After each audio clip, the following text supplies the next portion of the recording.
Hello, good evening, welcome to Easy 8's Online Painting Club. Once again, my name is Danny, it says right down there at the bottom of the screen. Since the last time you've seen me, I have found the time to get my life in order. I now have a haircut. I just got out of the shower. It doesn't look very brushed. I don't feel like I'm very neat, but at least I'm not so hot anymore. The sun's come back out. The rain has receded once again, and it is okay here in the studio because normally when the sun comes out, it gets really, really hot. Got a fan underneath the desk, and if the sound of that fan's bothering you, do let me know because I will turn it off or I will switch to another microphone if the heat becomes unbearable. Once again, I've got a big bowl of water down there ready to put my feet into if need be. They're not in there right now, so if I need to put my feet in there, you'll get the lovely shock and awe response as always when I put my feet in there because it's not very nice. Anyway, if you're new here, Easy 8 isn't a tutorial show or anything like that. There's loads of that stuff out there, and I recommend you go and search for all those tutorials out there. This is just a place. This is just a place. I'll start again. This is just a place where you can come along, bring your models to paint, knowing that there is someone live if you're watching the show right now, or there was someone live if you're watching retrospectively on the playback, where you can paint your models along with, because we've all got those hordes and hordes of stuff that need painting and we never find the time. So this is a way for you to find that time. For the next 2 hours I'm going to be sat here painting my models. Some guys are joining us over here in the live chat as well. They're going to be joining us painting their models, and I would absolutely love to know what it is that you're painting this evening. If you are painting something, I genuinely really would like to know. That's why I do this show. I love the show because I get 2 hours every week to carve out from my busy schedule, which is very busy at the moment. Meaning that I always get to find a little bit of time, even if it's just to put one little bit of paint on something. So I would love to know what it is that you're painting. So if you are watching today, if you're watching later on, pop it down there in the comments section. But let me know in the live comments if you're working on something this evening. We've got Kez and we've got staff that have joined us this evening. I think it's going to be quite a quiet one, because I do know for a fact that quite a few people who normally watch live and join in on the comments section, or in the live section anyway, are actually going away to some sort of big thing. So hope you have a lovely time. See you next week. I've never said that at the beginning of a show. Feels a bit weird.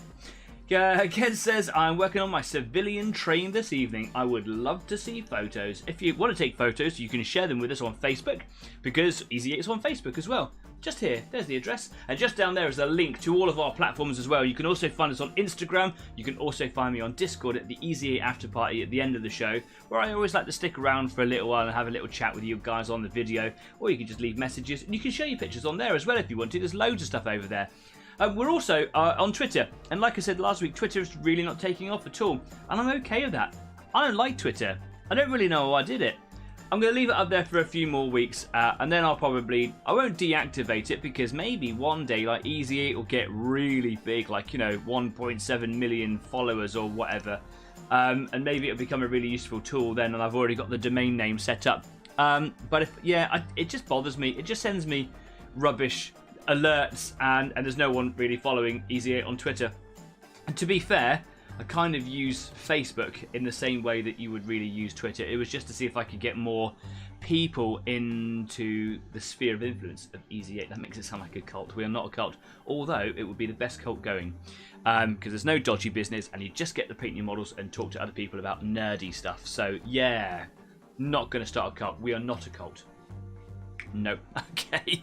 If you like what we do here at Easy 8, please consider, at the very least, subscribing, because subscribing really makes my world go round. Also, if you wouldn't mind hitting the thumbs up button down there if you like this particular video. Every time you hit the thumbs up button, an angel gets its wings. Oh, no, wait. Every time you hit the thumbs up button, someone gets maybe a bit of interest shown their way with a similar algorithm or something like that. I don't pretend to know the algorithm. I don't think even YouTube understand their algorithm. But if you hit the thumbs up button and subscribe, it really helps the show. We went up to 106 subscribers the other day, and then we went down to 105. That's okay, it's not for everybody, but you're welcome to come along. Please do subscribe if you like it, and please hit the thumbs up button, because it really helps me out a bunch. Such a little gesture on your part means such a big thing at this end. Thank you very much. Anyway, today I'm going to be working, hopefully finishing off my little Ankylosaurus. I call it Ankylosaurus. I think it might be pronounced Ankylosaurus. That might be an Americanism. Not against Americanisms, just that I'm English, so I like to use the English version. I've always called it Ankylosaurus ever since I was a kid. But basically, I need to finish him off. I've done the top half of him last week, and today I'm going to do the underside of him, which is all the lizardy skin bits. Now, I'm going to take you over to the workbench to show you up closer while I let you in on what my partner said to me at the end of last week's show. Here we go, taking you over to the workbench now. It's Stafford saying 106 subscribers. Yeah, it sounds really fancy pants, but we went down to 105, which isn't fancy pants. We need 106 plus to be fancy pants, and that number will increase every time it goes up. So you can see his big armor bits over here with all the spikes. I might try and like bring the spikes and the club out a little bit by maybe highlighting them a little with like a little bit of like a bony color or something. You know, just to kind of show them off a little bit. But otherwise, the top part's done. And if you remember, I did a little bit of green underneath here. That needs a little bit of finishing up, because as I was doing the stains to kind of get all the armor plates sort of highlighted by kind of putting them in the little creases, it was running around all over the place, because I think I was using Reichland Flesh. Was it? No, not right. Reichland Flesh Shade as a shade. And it's really, really runny. 100 subscribers. No, you have 106 now. Woo! Who was a subscriber? Unless it's just not updated. We got 106 subscribers. I'm gonna have to go over and check this out, aren't I? That's cray cray. Yeah, cray cray. I know all the cool kids speak. I've got 106. Shut up. Really? Get out of here. I've 106 subscribers. Ooh! Cheers. Thanks very much. Who was that then? Welcome to the show. If you're watching right now and you've just subscribed, thank you so much. That's very kind of you. Anyway, what I was saying is the green here. When I showed it to my partner last week, I was like, look what I did. I painted the dinosaur. She was like, oh, it looks like a Teenage Mutant Ninja Turtle. And then walked out the room. I'm like, the thing is, she's not wrong, is she? It looks like Raphael with a tail.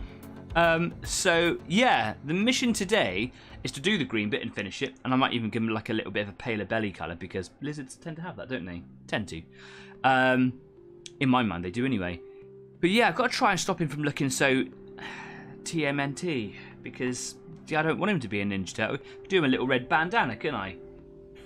So yeah, I need to try and sort that out. Got a hair just at the corner of my eyesight. It might be one of the ones that I shaved off the other day that didn't go away. Go away now. Cool, I'm watching myself live on the side of the screen. That is very peculiar. I'm just going to make sure that I turn my volume down there just in case I accidentally let that go. Right, 106 subscribers. Can't talk properly today. 106 subscribers. Thanks. So, I might have a play with like different colour greens or different hues of green, because I've got quite a few. I airbrush this on. I'm not against the idea of brushing them on. Airbrushing is just a bit funner sometimes. I've got a whole selection of greens here from Citadel, because I remember I wanted to do an experiment with greens. This is an ADHD impulse buy. I wanted to do an experiment with something to do with green. I brought all the greens when I went to my local games workshop, and I came back and I went, why have I got all these greens? And I couldn't remember what it was I wanted them for. Anyway, I've got Lorraine Forest, which is quite a nice sort of olivey green. I've got Strachan Green, which is kind of a paley sort of olive green. It's quite a nice colour, that one. I've got Elysian Green, which is the one that I use for my Raptors chapters Space Marines. Really like that one, but I use it a lot on my Raptors, so I want to try and move away from that one. I've also got Ogrin Camo, which is like a really pale version of that one. Now, I think I might have bought these for highlights for each other. They don't go through the airbrush without mixing lots of thinners and stuff in with them, and they can break down a little bit if I don't get the mixture right, so that might be a bit of a fuss. So if I want to use these colours, I think I would have to thin them, so I'd have to put them on, apply them by brush is what I'm trying to say. Wow, apparently it's been a stressful day. I can't talk very well. So those are some greens that I've got in the pots here. Now my other greens I've got are by airbrush. I think I used Goblin Green, or did I use Sick Green? I used Sick Green, I can tell straight away. I've got Goblin Green here, which is a slightly warmer version of it. I might move on to that one. That was the one I was going to do originally. I moved to this one, and then I got all Ninja Turtle on it. So I might do it this one instead. So yeah, and I might do it by brush, because, you know, why not, right?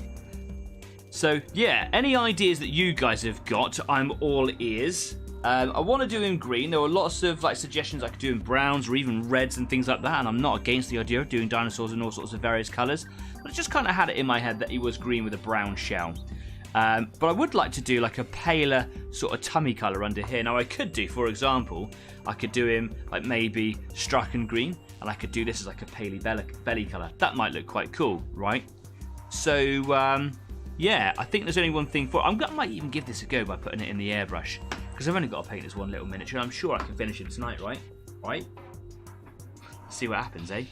So, do you know what? I'm just going to give it a go. I'm going to get this little tin here. It's got a little bit of dry painting from last week because I was really lazy on that one by the looks of it. I will just get a little bit of neat cleaner.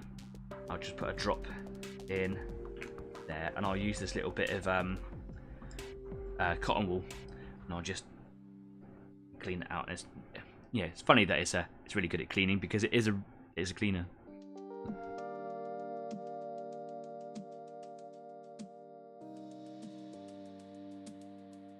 So it might just be me and you two for most of the evening, Stafford and Kess. I anticipate it to be a quiet show, but we are getting extraordinary amounts of views as the week goes on. So to all those dedicated Easy 8 viewers, subscribers, thank you so much for your ongoing support. If it wasn't for you guys, I wouldn't have really continued with as much dedication as I have done, and that dedication has led me to being invited to be a part of a show in the north of England in December. I did mention this briefly at the end of last week. I say briefly, I think I talked about it quite excitedly for some time, but I will be I have made a reply to the organisers, or the kind of showrunners, which is the guys at the Pit Gaming Store. Hi, Matt and team. I think they're based in London, but they're going all the way up to near Bradford to do this show. I think they're taking it over to keep it running, and have invited me because I have been kind of following them and supporting them and buying their products and stuff, and I think they're just a great team of people. But of course, this wouldn't have happened if it wasn't for the ongoing support from the community. So thank you very much, you guys. You have led me to being invited to the show.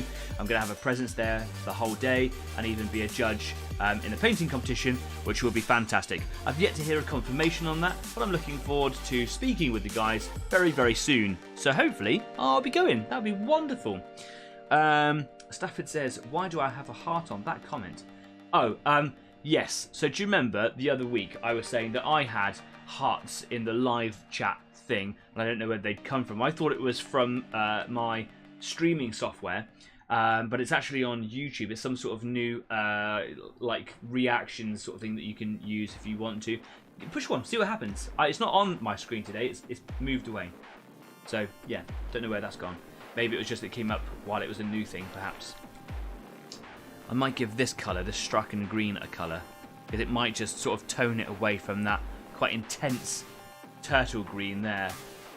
So yeah, we'll give it a go. Staff says, boo, use my new donkey girl, but it needs a waz. Yeah, man, you got to give it a waz. I'm about to waz this one. As you can see, it's all still kind of not mixed properly. So here we go. Gotta give it a waz on the Wazomatic.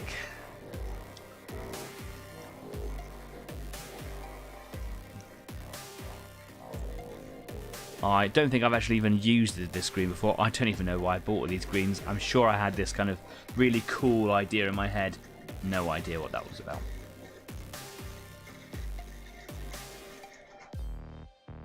There we go. Finally wazzed.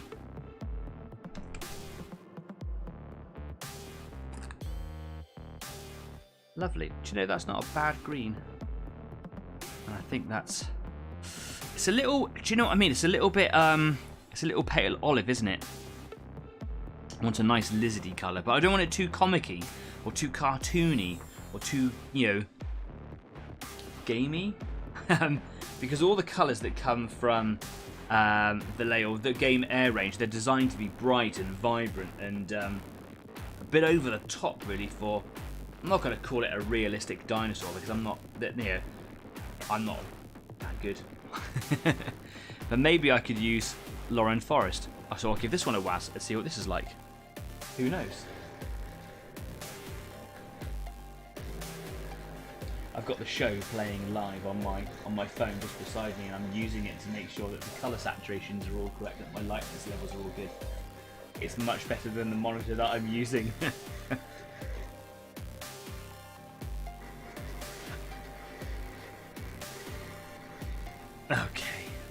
give this one a little look, see what it's like. I think that's a bit nicer, that. I can make it, you know, richer perhaps. Or maybe I should just go with a little bit of goblin green. This one's been used lots. Maybe this has got the vibrancy, yeah, maybe it's got like the sort of lightness behind it that would be good for this sort of model, but takes it away from that turtley colour. I think it might do. I'm going to give it a go because it's easy to use the old airbrush and kind of get a colour on there, and we'll see what it's like, right? We'll see what it's like. So I'm just going to put I like to mix it up in here lately, so I'm going to put a few drops. When I say a few drops, I'm going to put about 6 or 7 or so in there. And I'm going to put a couple of drops of flow improver and a drop of thinner. Like that.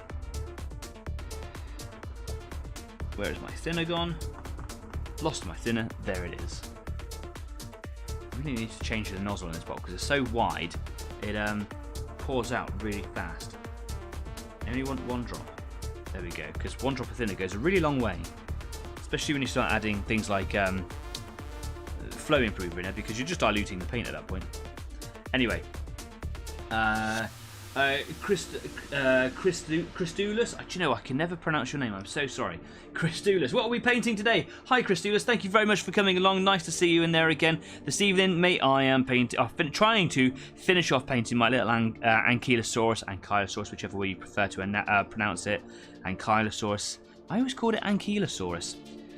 Do you know, for someone who always wanted to be a paleontologist when I was a kid, I should probably get that right?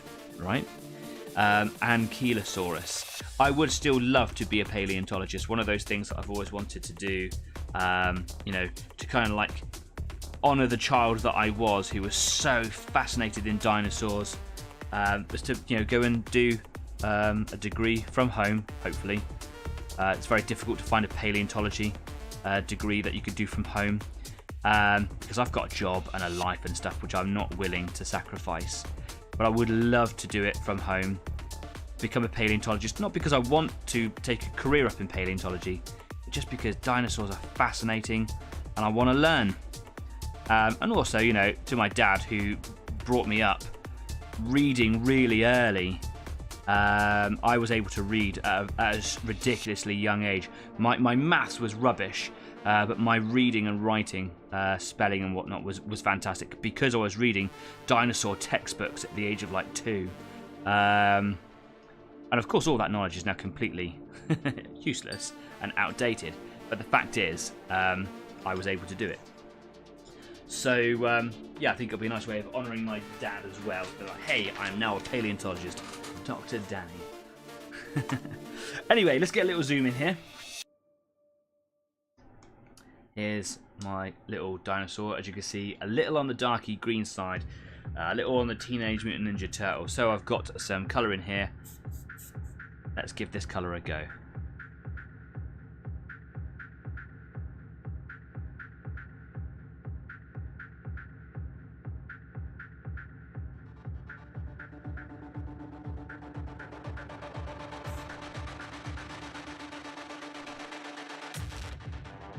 I think if I'm mixing small quantities of paint, it's probably better to do it in the hopper, because I think I've lost quite a lot of that.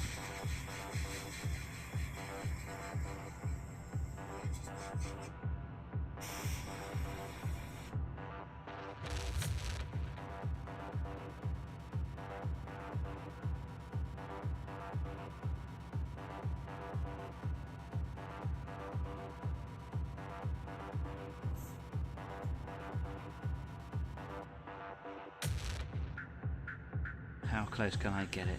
It's good practice for the airbrush, this as well.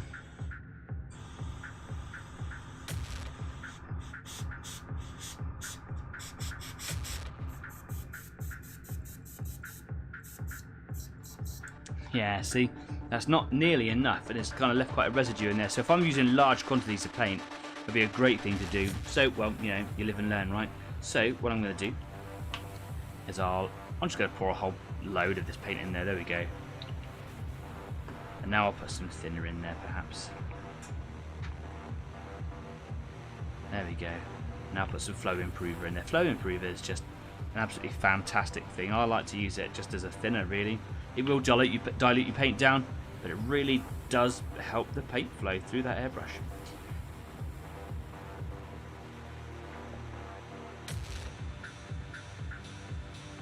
Mix it up in the hopper.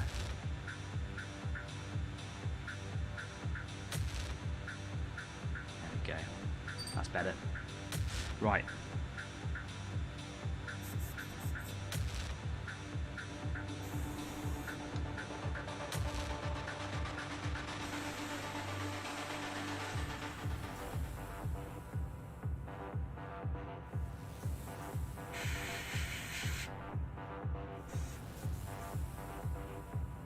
Still a little bit luminous though, isn't he?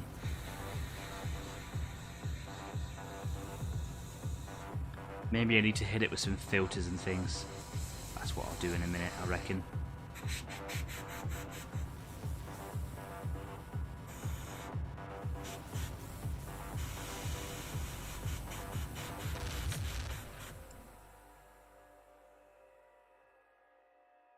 It's quite a difficult one to hold.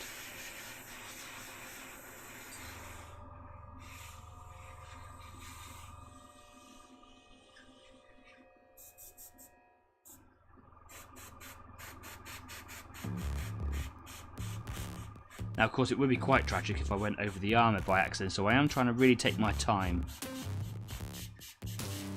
when I'm getting up close there.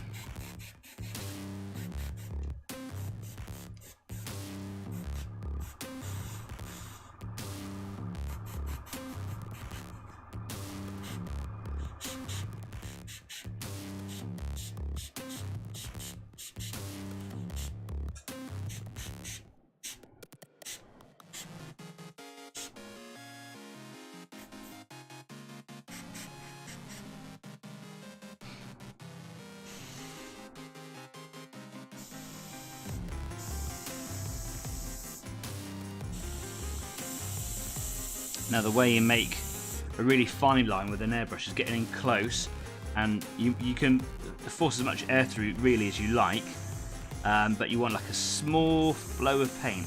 So getting really close.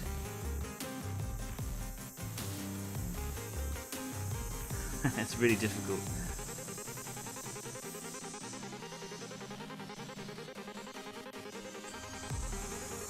The closer you get, the more intense it is, the more fine it is. But it's also not the finest needle that I've got, so like it's like having a fine paintbrush. The finer the needle, the finer the line of paint coming out will be.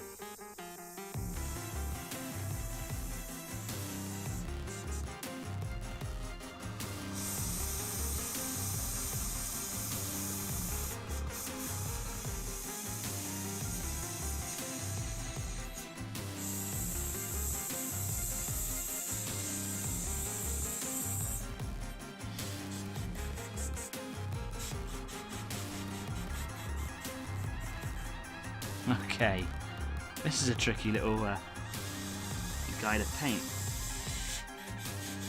Just trying to cover that other colour over and make him look a little bit brighter.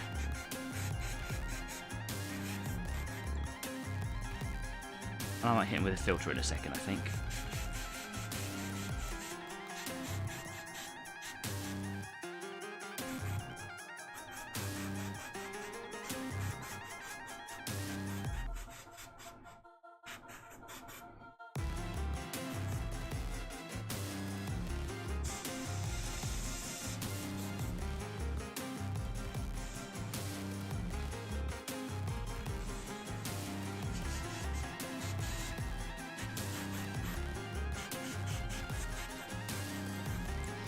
Okay.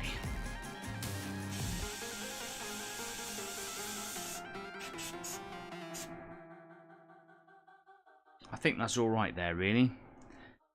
As you can see, he's got a little bit of wear on his heels where he's been sat while the paint was drying on him. I'm not really all that fussed about it. If it comes up too far up the side of the leg, then you'll be able to see it. But I might glue him on a base eventually. So having a little bit of, little bit of wear there is not really a problem. Just want to stop it from getting too far. Cool. Yeah, just going to let that dry, I think. So, yeah, while that happens, I'll just use up the last of my paint over here, just off screen. So I put quite a bit in that.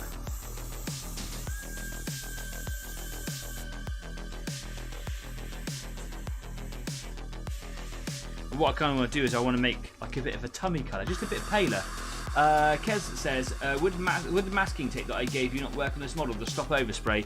It would do, but I have a feeling it would be just incredibly difficult to get that masking tape in the right places because there's so much stuff going on. Thank you for the masking tape, by the way. But also, I don't really mind too much overspray because on a natural creature like this, the colours blending and blurring together might be quite a nice thing. When you see like a turtle, they aren't this colour green, I totally get that. But the colour of their shell doesn't suddenly stop abruptly and then go into their skin. The colours sort of blend a little bit because, you know, we're biological creatures and colours and hues kind of give way to natural, you know, for natural reasons. It's not like, here's a defining line, is a little softer, isn't it? So I don't mind a little bit like the brown leaching down, for example. I don't want the bit on the top to be green. So I'll just try and take my time. It's also just really good practice to try and keep a steady hand. Anyway, just going to flush this colour out of the airbrush. Thanks to Adrian last week, who reminded me to go and clean my airbrush. I did, and it works a treat. Thank you very much. Christula says, I found out last year that I spent the first 2 years airbrushing with a hook-tipped needle. Not sure how that happens. I bought a new one and I love it even more now. Dino Skin's looking good. Thank you very much. The hooked needle can come from just damage, and just wear and tear. So if you were to look at it at a microscope, it won't be this very fine-pointed cone. It will have quite an aggressive-looking topography. And as kind of damage goes on, imagine my finger being the needle, it just sort of like just curls over because it's taken damage. And that means that as paint, I'll zoom out a little bit, when paint is kind of coming out and it's catching hold of the needle, it builds up, it dries, and then that's a snowball effect. So, yeah, you can see where my paint is now. Yes, my needle is a new needle. And I was experiencing the same problem. This new needle is much better. I just don't think I'm very good. So I think I probably will damage it very quickly with poor use, perhaps. Anyway, what can you do? Be better, right?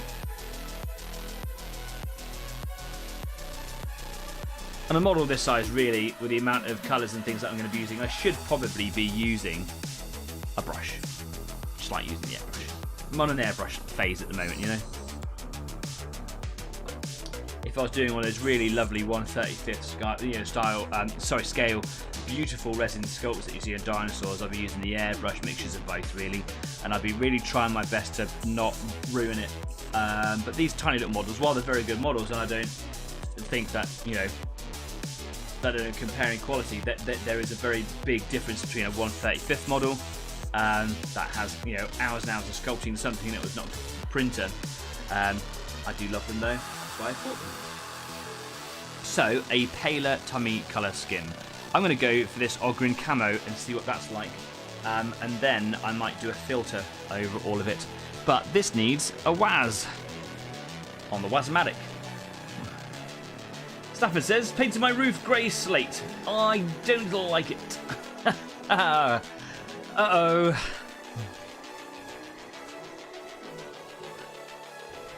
Worth a go though, wasn't it? Wasn't it?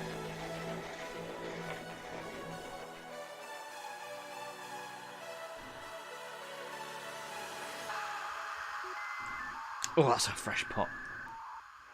This might be a nice colour. And I'm going to try and thin it down. So, what I'm going to need for this is a pipette.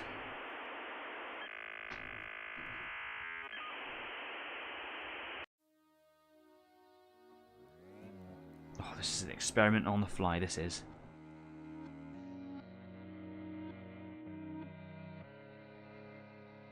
Oh, that's thick. Does not like going in the pipette at all. Nice. Well, You can sit there, Pipette.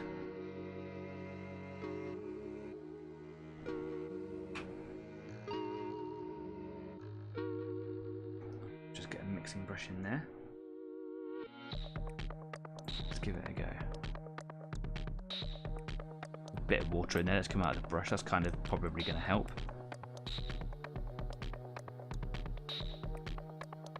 It's quite a nice colour. I like that. Do you know what I'm going to do? I'm going to load some paint up on my brush. Scoop that in too.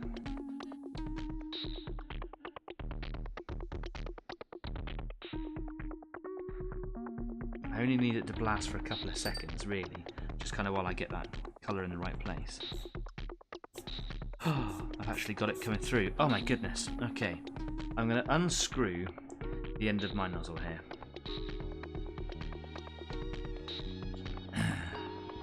So I can take the little end cap off here. And that'll allow me to get up a little bit closer. And hopefully be a little bit more delicate. Let's see what happens, shall we? Got a little bit of green on the underside of his spikes. I'll definitely go over and try and highlight those spikes of a different colour then.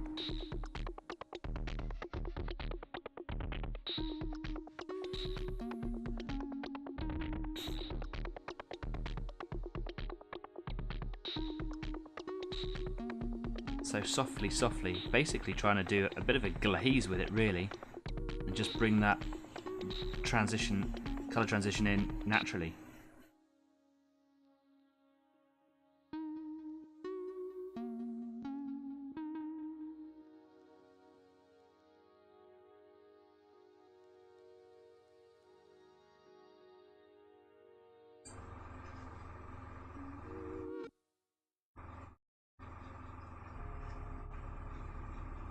Soften it out a little bit as I go towards the outsides so that it gives way more to the green.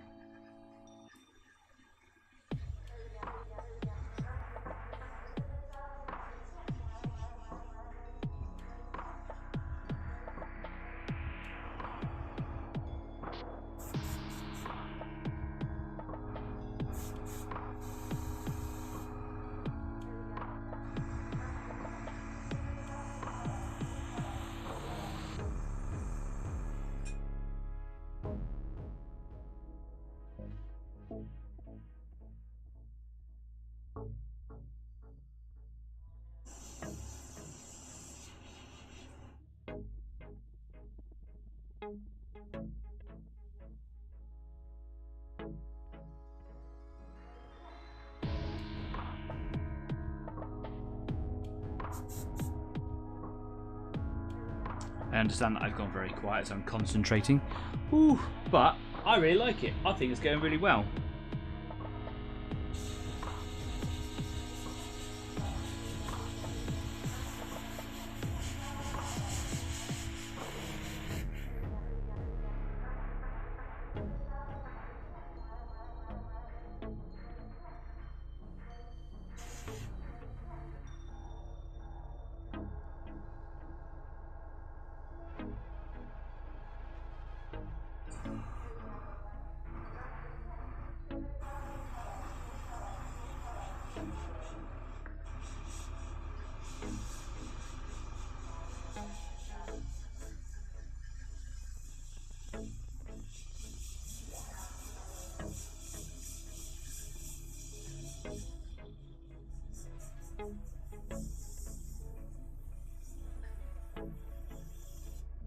Oh, went a bit too hard there.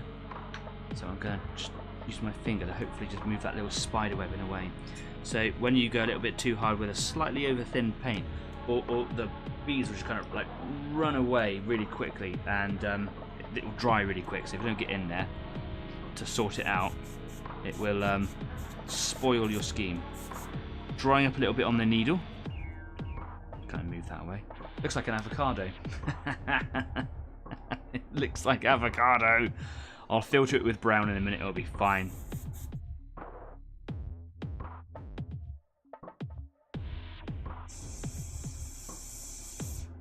Ah, did it again then.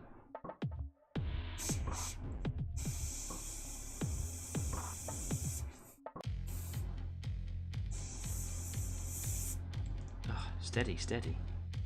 Take a steady hand.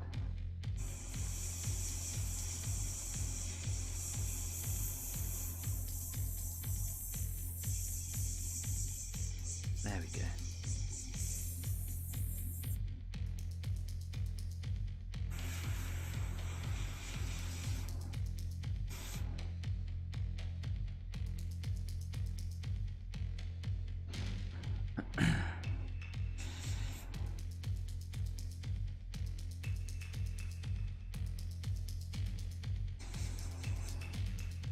Just try and make sure that I keep the sides equal, so I want that underbelly colour to come right up underneath, equal on both sides.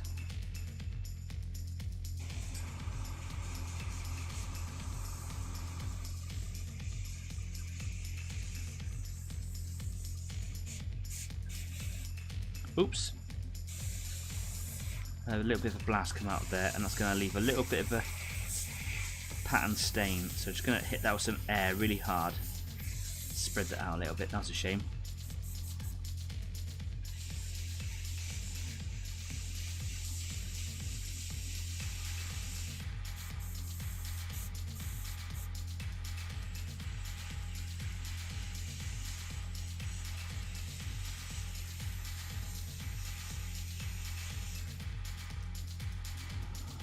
I like that. I don't know what everybody else thinks about it, but I'm probably going to have to hit it with a bit of a brownish filter.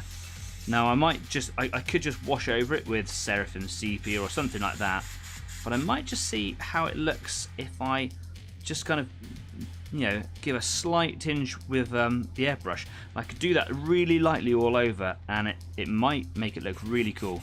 Might ruin the whole thing, but, you know, he who dares wins.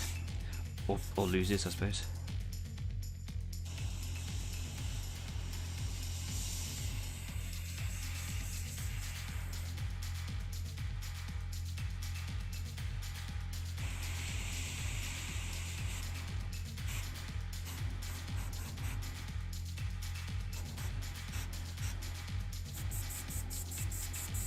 Well, do you know what? Thinning my own paints went really well. Just get rid of the last of that out of there. There's quite a bit of paint in there again. Cool. I'm going to put my needle protector back on because I don't want to get a little hook on the end of that like we were just talking about. Cool.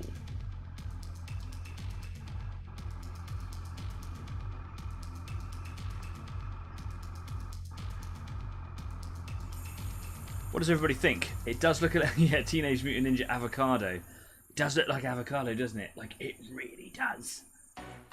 Like, especially on my screen that I'm looking on over there, like, that is really avocado-y. But anyway, yeah, I like it.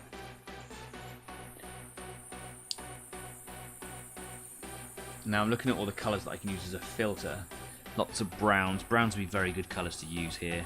Orangey browns also be very, very good.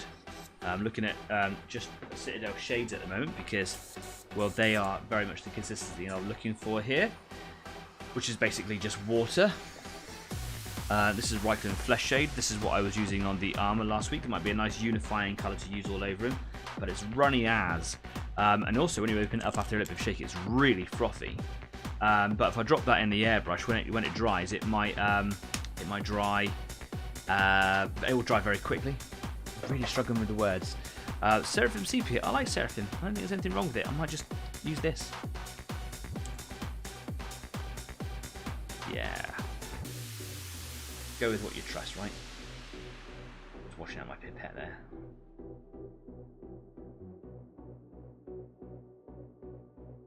Gross.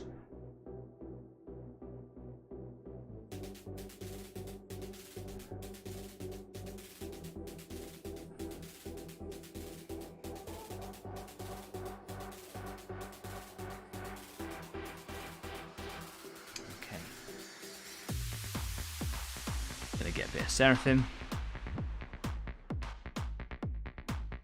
Drop that.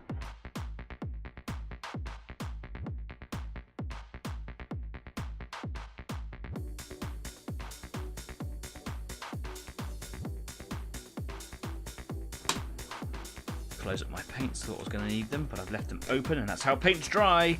So we'll get rid of those. Okay, so Seraphim.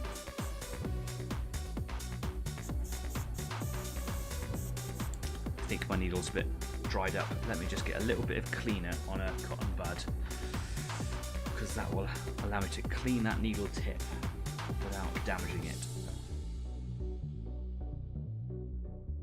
Too much. Anyway, yes, I could still very easily damage it.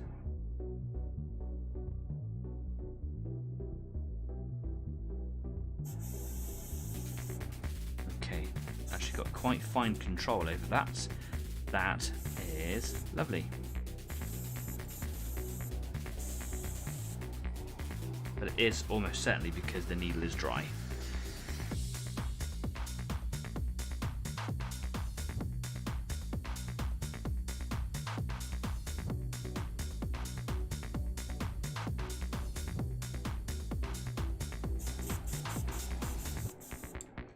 Okay, here we go. Fingers crossed, eh?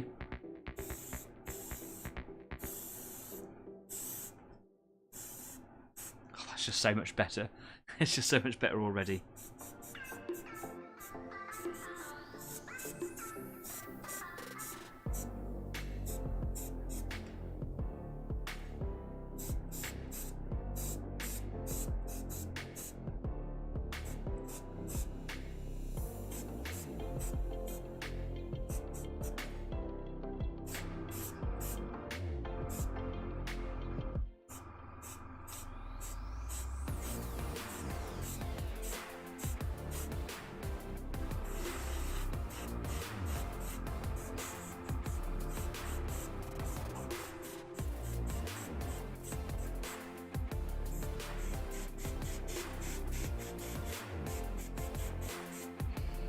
Going a little bit heavier with the colour up towards the armour, because like I said, I want those colours to be subtly blended, and if I'm using this filter all over the greens, it will be like a unifying colour, especially if I start to blend heavier up at the tail here. Sorry, not the tail, but you know, at the edge of the armour.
This is also really helping me to soften up the edges of the belly colour to the green.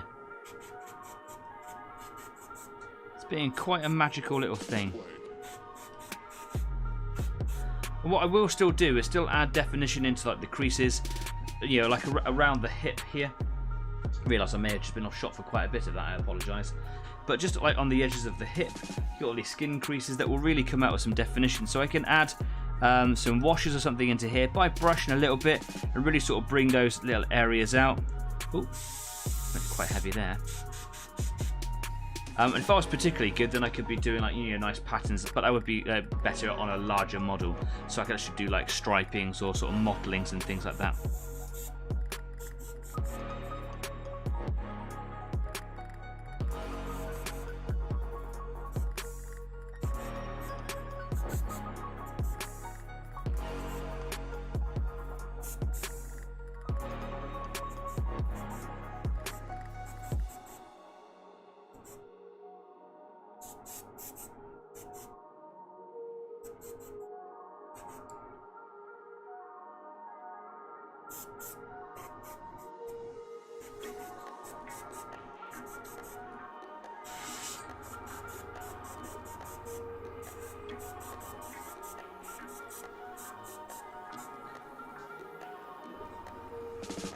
I think is looking really cool.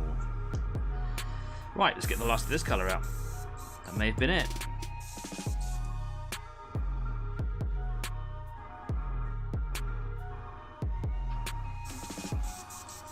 Okay, let's get some water in here. Looks like I've got avocado in my airbrush now as well. Again, I'm just going to put my needle cap on. There we go, and purge this airbrush. You're using your concentrating voice again. Yes, I absolutely was. Yeah, it's a quiet show. I'll be quiet. Got 5 people watching though that I can see. Hi, 5 people. I'm not sure if that number's ever really accurate, you know. But yes, I was using my concentrating voice. I might hit this with a layer of varnish in a minute as well, because it will just help me from rubbing it away. But I think before then, I might go in and do some washing on him first.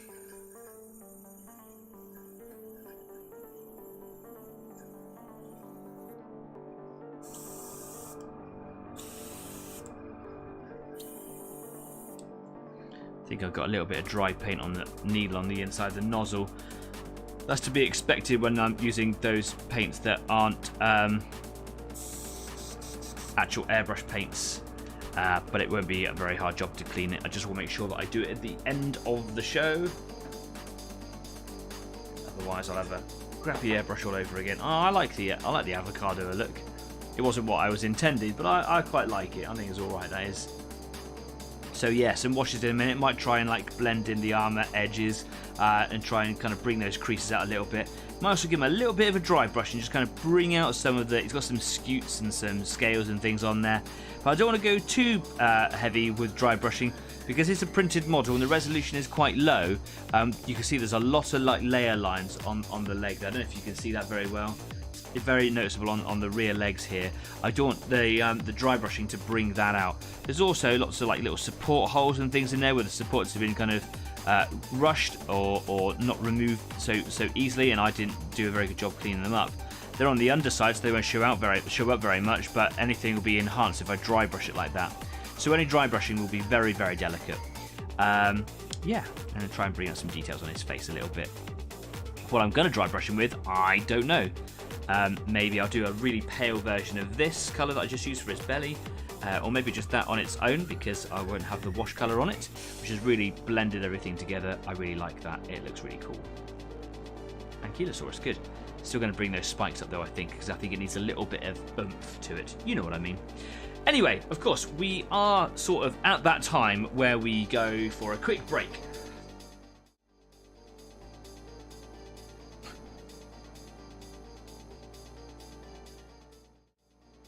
But I hit the wrong button, so what I'll do is I'll take us to the correct screen. And you can see that though I said I was going to do it last week, just here, there should be a screen where you can see what I'm painting.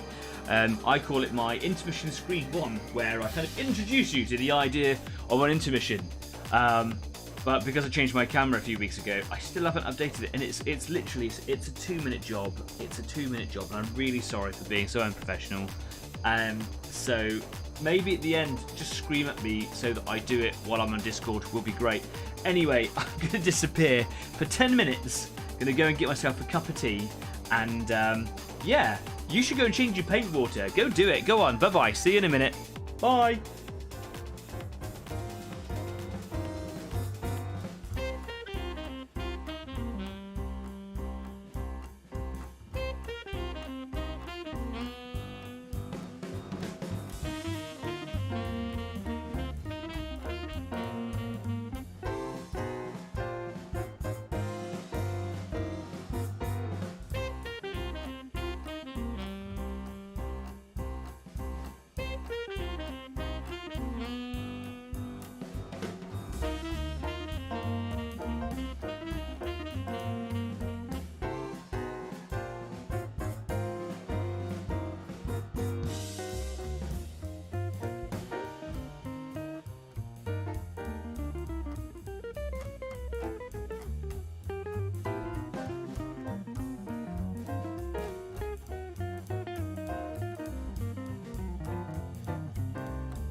Hello, I've returned. I've made myself a cup of tea and I've been varnishing this little avocado dinosaur. It really does look avocado, but it looks good. It just looks a lot like an avocado. And I'm okay with that. Whatever. Anyway, so the reason I'm varnishing him is because he needed a little bit of matte varnish on him. Some of the old paint that I'd used... Oh, I bashed the webcam. Some of the old paint from last week was a little bit shiny because that Reichland Flesh Shade, that wash colour that I used on the armour, just has a very high gloss sort of finish to it. And... where I hadn't finished varnishing or hadn't varnished him well enough, there was still a lot of that shininess coming through. So I wanted to protect the colours that I've just done because I'm about to put some washes on those by brush, and I know that can, if you remember my tanks from a few weeks ago, heavily washing them after they'd been painted, that paint just shrivels up and it leaves a bare plastic or whatever surface underneath, and I didn't want that to happen because it looks quite good. So the idea is to protect and to reduce the shine. And I think it's because of the way that it's been printed and the material that it's been printed from. It has sort of a shiny luster to it anyway, which doesn't go away when I paint it. So it still has that sort of satiny finish, and I like that because that's really on the armour. It'd be cool if dinosaurs had like gloss or satin finish armour, you know, for that high lacquered look. Just pushing the last little bits of matte varnish through now. And yeah, we're pretty much good to go. Of course, I'm just going to clean that out. So I'm just going to get a bit of cleaner in there because that varnish is really aggressive. It really dries really quite harsh. It's very, very sticky, and it's because it's basically just pure resin, and it solidifies nastily. Not like a paint will like sort of powder away, crumble. This turns to big plasticky lumps. So inside the airbrush is a bit of a danger zone at the moment. That's why I always like to add thinner to it. It does make the varnish spread a little bit further, but it also just helps break it down a little bit inside the paint chamber, inside the airbrush. So now it's done, that's going to put a bit of water through there, flush that through as well. Cool. So at this point, that while I'm waiting here, I should probably try to remind you about all the wonderful people that Easy 8 support. All the traders that I've met over the last few years, painters, model makers, suppliers, game shops, other people who are enthusiastic about the hobby on YouTube. All of those people who I really enjoy the company of and I think do wonderful stuff. There are links to all of their platforms, to all of their websites, etc. all just down there in the description of the video. Please do go check them out. Please do go share them some love. The one that strikes me at the moment, on top of my head, is John Takax from Out of This World of Models and Minis over in the States. Hi John, hope you're doing well if you're watching this later on. Obviously there's a time zone difference with John. John does videos, whatever it is that he wants to do at the time, and has recently been working on, I think it's the 1989 Batmobile, but has recently lost one of the brass etchings and has to order another one. So that's a bit of a pain in the backside. And in the meantime, has been painting some other minis, and I do believe an Umber Hulk has just been painted.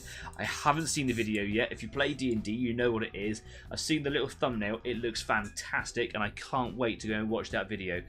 John is not only a good painter, but just has fun on his little videos where he just edits them together and shows you the fun time that he had painting them. And yeah, I always like to support John, and he always supports this channel too. So yeah, go and show him some love, and all the other people that are out there as well. Debris of War, to mention just a few. Ironclad Miniatures. Man, there's so many out there. Charlie Foxtrot Models, and of course my dad, Purple Lion Creations. Don't know why I had to think about that. Purple Lion Creations. He'll make bespoke, tailor-made buildings and terrain for your games, no matter the period. There's loads of really cool stuff out there, and go and check these guys out. I don't get commission for you clicking on those links. I probably should mention that. I don't take any sort of money, and there's no kind of monetary gains from Easy 8 at all. It's all about just sharing the love of the hobby. Stafford says, so you all know the memes about Nuln Oil? Yup, me with Agrax Earthshade. Welcome to the club. I did it with Drutchy Violet. That stuff is awful. It fell on the compressor of my airbrush. It ruined everything. It's a nasty little paint, that one. Drutchy Violet. Yep, we've all been there. Anyway, airbrush is working fine now. Cool. And it's a Friday. I hope you've brought your juices or your boozes or whatever it is today. Just a cup of tea. It's going to be piping hot. But cheers. Happy Friday. That tastes like burning. Right. That is a good cup of tea, though. I'm going to take you over to the workbench, but before I do, if you like what we do here at Easy 8, please do subscribe. It really does help the show grow, and I feel every single one of those subscribes when you do them. And we've had one live on the show today, 106 subscribers. Thank you so much. Please hit the thumbs up button down there, because the subscribes, the thumbs up, they really help drive the name of Easy 8 into every household in the world. And of course, we want it to be millions and millions, but naturally occurring. Don't force it. Thank you very much. Don't force it. Like, I don't know how you could force it. Shut up, Danny. Sometimes the things you say is ridiculous. Anyway, to the workbench. Don't force it. What were you thinking? Right. Here I am. Rock me like a hurricane. Here is my little avocado dinosaur. I want to get some little washes and things just in and around the creases of his legs. I don't want to use an aggressively dark colour. Like, I've got a very, very dark green here. I could, thin that down until it became a wash. I think that's going to be too much. What I do have here is Celia green shade. I think I'm pronouncing that right. Celia? Kalia? Maybe it's got an Irish tang to it. And I just want to drop a little bit in there. So I'm going to do that by brush. And hopefully it will look really good, because if it doesn't, I'll be really upset. So moving to my tiny little zero brush from Kolinsky. It's a Kolinsky brush, not from Kolinsky. It's from Raphael.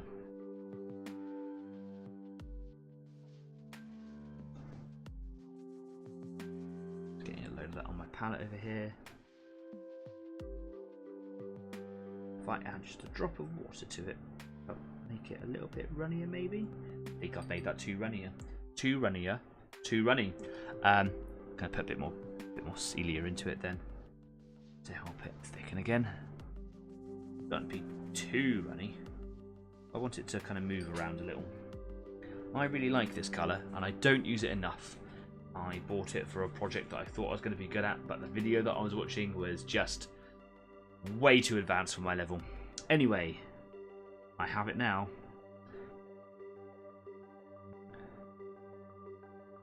Let's pick a good one to start with. Just in here, maybe. Here we go.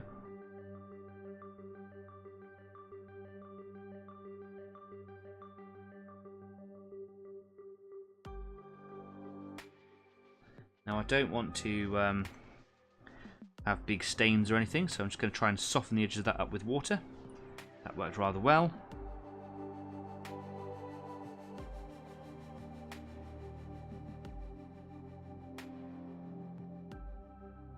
Maybe what I'll do is, if I drop it neat onto the model, like that, I can go in with a wet brush and neaten up the edges. That seems to work really well. In fact, you know what? I might even wash the whole area, because it's running into a lot of the scales and patterns. Okay, I'm going to give it a go. Let's see what happens. Oh, be brave, be brave. It's a bit much. Okay, let's water that back.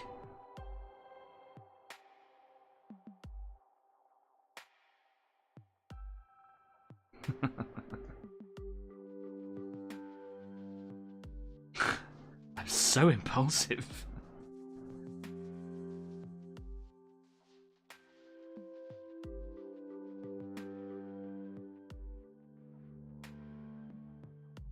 But it does help that it's varnished, and if I put a bit of water down, it allows it to kind of run a little bit freer. Almost like it was an enamel. I like that. I don't want it to be too stark though, because the contrast between the colours is so strong.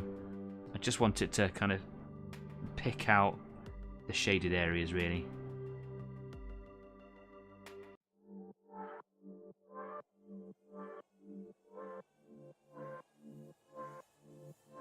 And I don't want to get any coffee staining with this at all. In fact, what you can see in there, see that little line that's appeared? That's perfect. That's exactly what I want. I'm just trying to pick out the folds and the creases in the skin.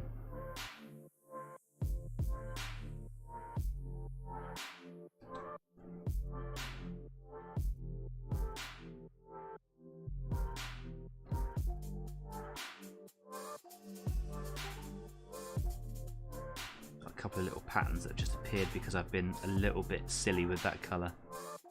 But this might be a really good way of kind of getting some, like, you know, patination going on there.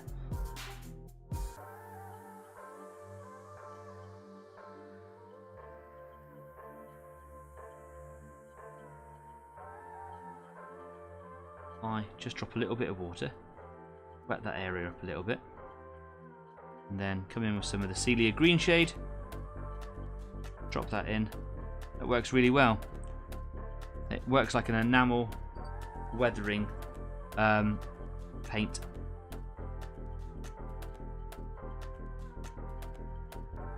I can just use my brush. The capillary ability of my brush to help clean that up.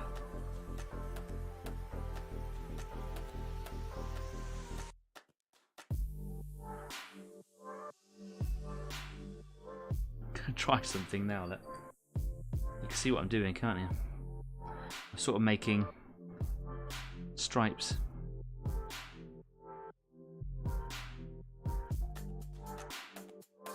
Didn't work so well. That's okay. Okay, let's get a bit of water in the back of his leg there.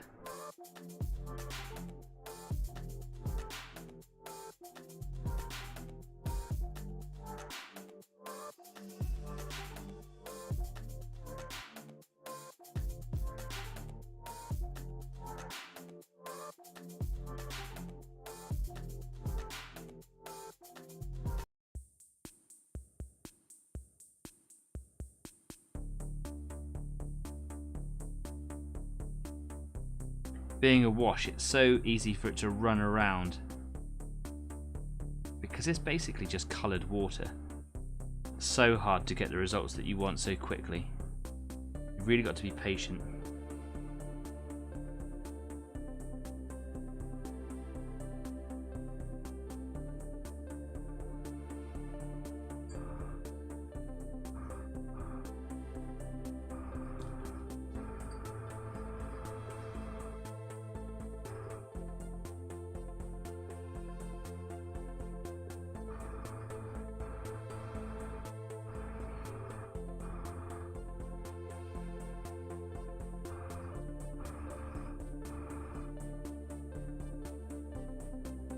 Now, if I do get any harsh sort of coffee staining, Luke Gallier's old trick of using a little bit of airbrush cleaner to help clean the area up does work very, very well, but it is a bad habit to get into. So there's a couple of stains here that I think I'm going to try and lift a little bit. So I'm going to get some neat cleaner in. Now, if you use neat alcohol, that'll just go right through the paint. No matter if I've done layers of varnish, whatever, it just eats through acrylic in microseconds. So try not to do that. Okay, so I've got a little bit of neat cleaner on my brush here. I'm hoping. Yeah, that's done it. Just the most gentlest of strokes.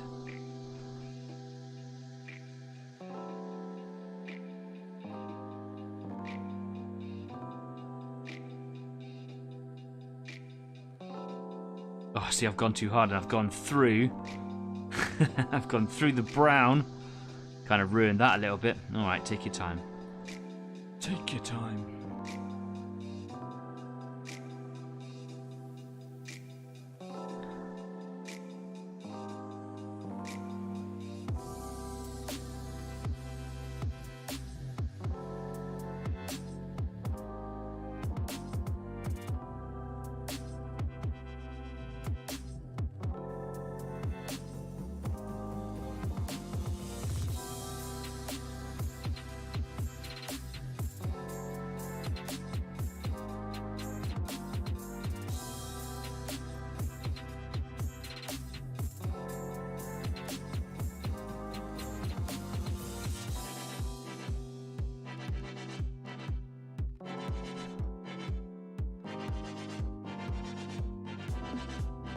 desperately trying to not ruin it. What I think I might do, because I quite like this colour, is I might run like a little line of it along the armour edge. I don't know why. I'm going to soften it up a little bit with some water. Because I don't like tea staining, or coffee staining, or whatever you want to call it. But I just like this colour, and I want to do something a little bit more with it.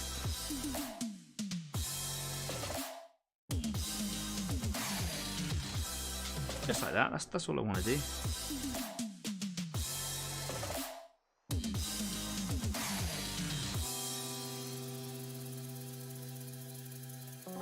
I just like to play around and experiment with the colours, and every now and again you come across something and you're like, yeah, that works. How do I do that again? And then you realise that you didn't remember what you did. That happens to me all the time.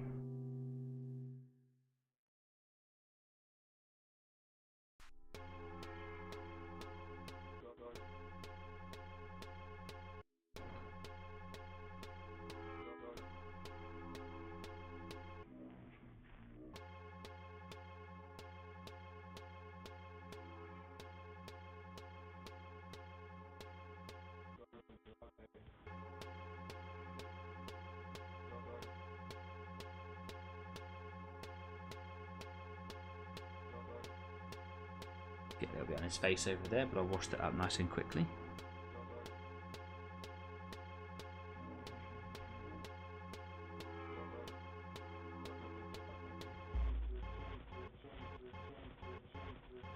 Really want it to go into his eye socket, into his little nostril, really.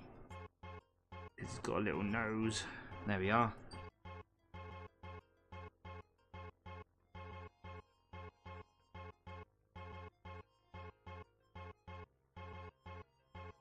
Got a little mouth as well. He's so cute.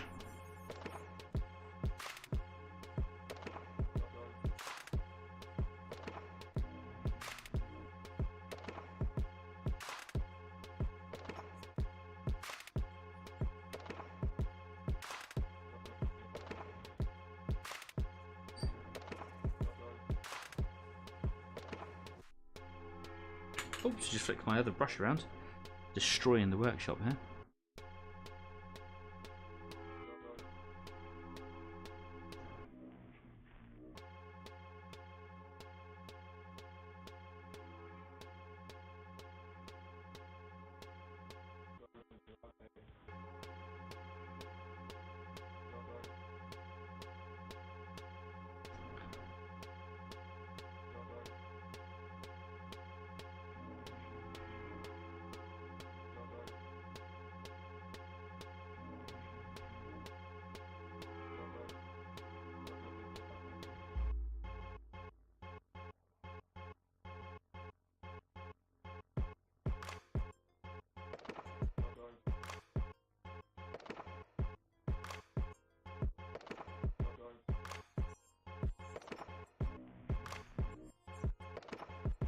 Last little bit just going over his tail there, coming down the back of his hip.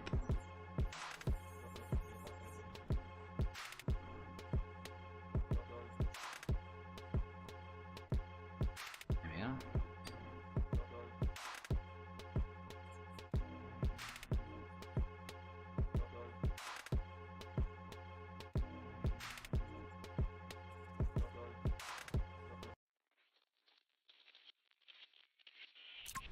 That little clean patch is still there. I'm going to have to try and do something to tidy that up, I think.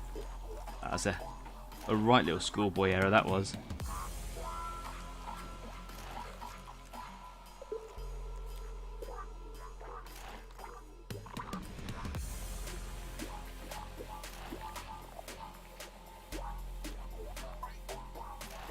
I don't know what to do with his eye, or his eyes, to make them stand out. I suppose that dinosaurs would have, like, you know, sort of black eyes, wouldn't they? Like a dog's eyes. The colour of their eyes is so dominant over the size of their eyeball that it doesn't stand out really. You don't see the whites of their eyes until they're really kind of moving their eyes around. Like our eyes are predominantly white with a big coloured dot in the middle. What do you think I should do with these ones to make them stand out? I don't really know. Should I do it like, I don't know, dark brown or something? Kind of want it to stand out a little bit because it's the details of his face, isn't it? But who knows? Who knows what to do? I never know what to do.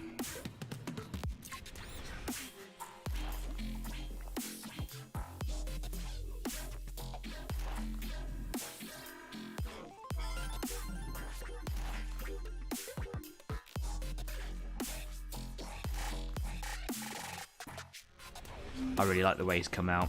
He's looking super cool. Right, so it really is now just to do those spikes on him. And then his eye, really. Googly eyes. Could you imagine? That'd be great. Someone did put a little while ago, they've gone now, on the parking meter when it used to be coins. The parking meter, I think you still can use coins on it. Where the ticket comes out at the bottom, it's like a straight edge at the top, and it kind of curves down. And then you put your finger inside to get the little ticket out. Someone put googly eyes on the parking meter on the local car park, so it looks like that when you're getting your ticket out, it looks like it comes out of his mouth and it goes. I loved it, but someone removed it. Killjoys. That is a good cup of tea. Well done. So I think I'm gonna get some Screaming Skull because it is a good colour for doing this sort of thing. And I'm going to get a teeny tiny brush to do some gentle dry brushing. Got a couple here that might be pretty good for it. Kind of got like a squared, flattish brush here, just to gently apply it like that. That might not work so well. I haven't got any others though. I've got my army painted brush, which might be quite good for it. I don't know. Let's just work our way through it and see what happens. Screaming Skull though, great colour, one of my favourites. Just a wonderful paint, really. Okay, so I want to get a little bit of the colour on here, and I'm just going to brush them off at the top of there.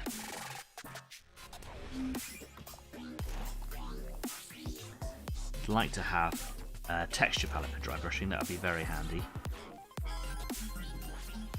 But I don't have one of those. Okay, so let's start from the front here. Let's get his horns done on the side of his head. Yeah, there we go. And all the spikes down the sides, they've got a top side and an underside. So for all those spikes, I'm going to do the top sides of them now while I do the bits on his back, and then I'll flip him over and do the sides down there while the paint on his edges dry. I've also got little horns down here that I didn't really do an awful lot with when I first started painting this guy.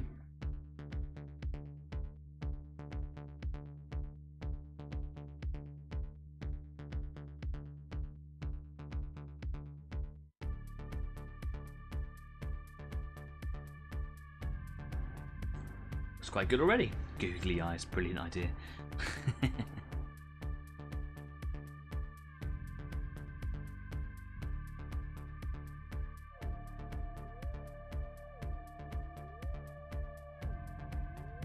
Now these little spiky bits on his back here have quite an edge to them at the front, so I can really try and pick those edges out and make them look quite gnarly. Trying to make sure that I don't get the not spiky bits of his armour with this colour. So as I'm dry brushing here, I'm wondering if I've actually got the best brush for it. It might be good that I just sort of edge highlight them really. Gonna give it a go though, because these are just the small bits. Might get easier as I go.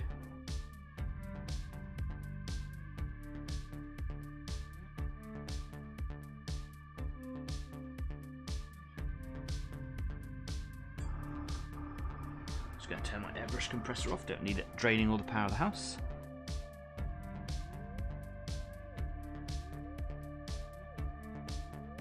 How is everybody's projects going this evening? If you are painting this something, I'm really struggling with the words.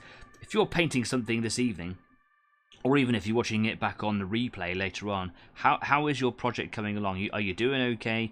Do feel free to drop me a line in the comments, even if you're watching it later on. I do read everything and I do reply to everything, because that's the kind of a guy I am. So yeah, do it. There you go. Let me know. How's the civilian train going today, Kez? Is it going well? Stafford? Are you sitting there redoing the slate grey roof that you didn't like? Kind of going back over it?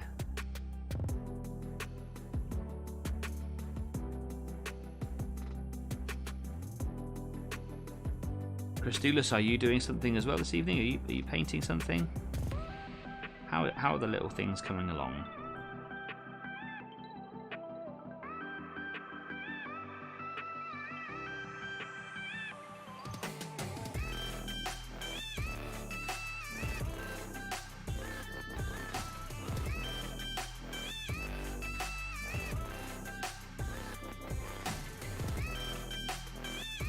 I just rubbed the dry brush just along the back of the armor plate there because it's got all those little bubbles and whatever. I thought it might be nice if I can try and pick those out, but because it's printed you can see all the printer swells and lines in there, and I just did one wipe of the brush and it all just stood out like, oh no. So maybe I'll try to avoid doing that. I'll try and pick all these out with a bit of dry brushing, but I'll go over them with a bit of edging in a second once I've got through them all. Hide those printer lines and you know, define the off-white colour that I've got here. This is basically the colour and effect that I think Kez was talking about last week when I asked the community what colours should I do it. I think it was Kez that suggested this. Stafford says, I've redone the roof in a darker grey and given it a wash, now painting a Nashorn. Thanks, Danny. You're absolutely welcome. It's not actually a Nashorn, it's a Hornissa. I think I pronounced that right. Well, my accent may be miles off, but it means hornet, and it is almost identical to a Nashorn. It is basically a Nashorn with some additional armour plating on the front. Hell of a gun. Hell of a gun. And you're absolutely welcome, because of course you gave me so many tanks and I only give you that one in return, and I'm forever grateful, so thank you very much.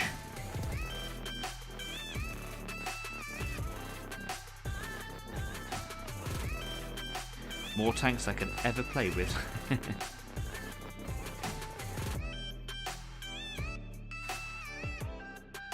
Played with a Matilda for the first time in a long time the other week. Or the other day. That was great. Because I won the first game with it, and then, oh how things changed.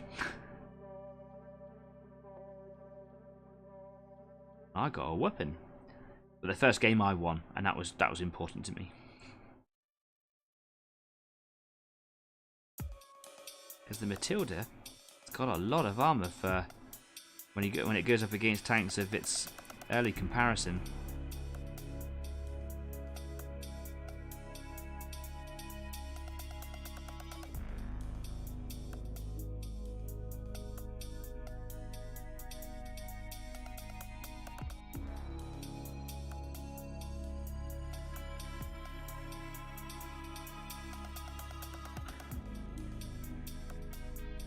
Get in there slowly.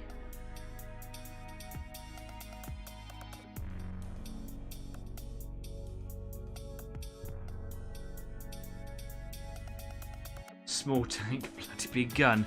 Really was a really big. It was why it was a small tank, because there was no point in putting armour over it, because it pretty much becomes a tiger at that point.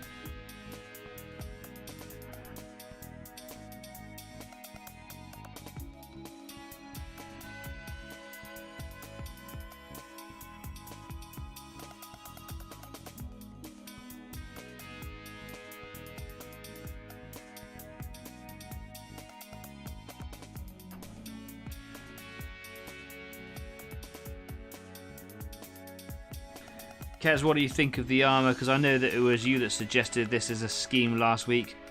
Is this looking like what you thought it might come out?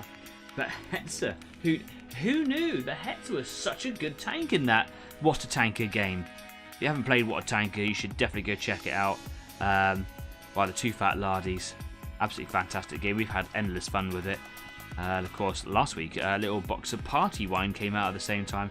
So we had a right old hoot. I think I might have been under the influence the following day, because I was walking like I was leaning forwards. What a great evening it was. Thanks for the company.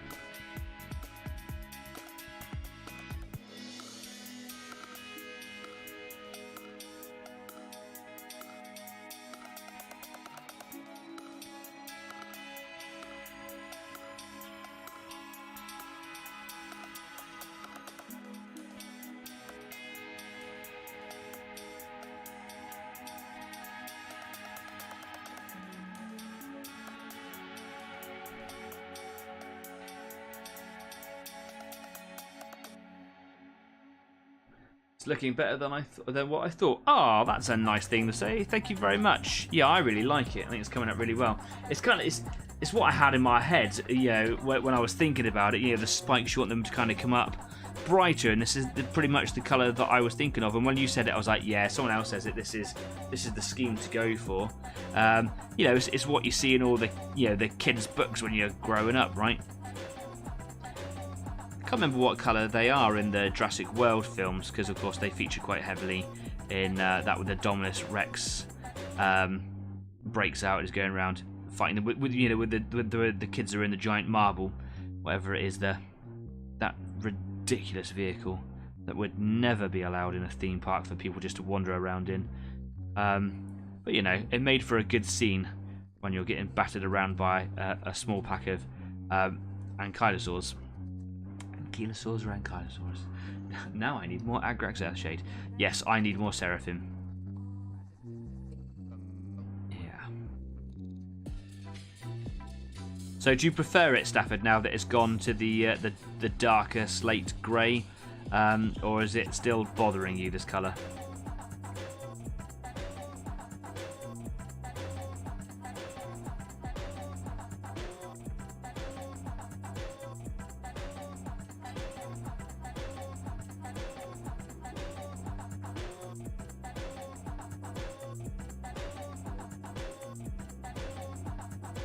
We are at past. I think it's highly likely that I'm going to have this little critter painted and finished by the end of the evening, which is just great. He doesn't have a base, he didn't come with one, but I will put a base on him. I've got a few little round MDF bases. I don't know what I've done with them, and I'll just put him on with some, like, you know, grass wasn't really a thing in the day of the dinosaurs. It hadn't evolved yet from the plant genuses, but there were ferns and things like that around, so I'll probably put them on like a sandy, dirty base or something, and you know, maybe put a few shrubs or ferns on the floor around him, maybe just a little patch of static grass here and there to make it look, you know, nice.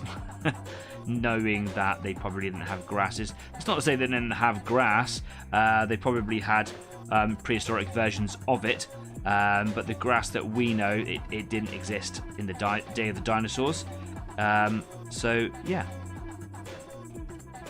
the Jurassic and the Cretaceous periods were quite arid, very dry. They had their foresty locations, but grass doesn't really grow in the forests either.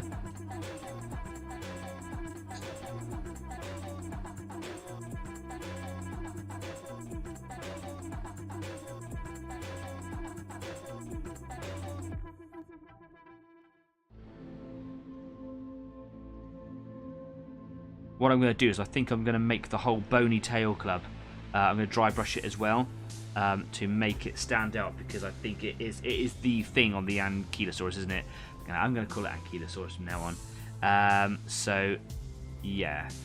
Stafford says it's gone shiny with the Nuln Oil bum. Yes, the Nuln Oil is a shiny wash, as is Rycliffe Flesh Shade apparently from last week. You might have Nuln Oil Gloss. Check the label, because there is a matte version and a gloss version. If it says Nuln Oil, it is the matte one. If it says gloss, it's the gloss one. And the gloss one is very glossy. Oops, drop me avocado dinosaur. Have a little check and just see if you've got the glossy one. Some people really like the glossy one.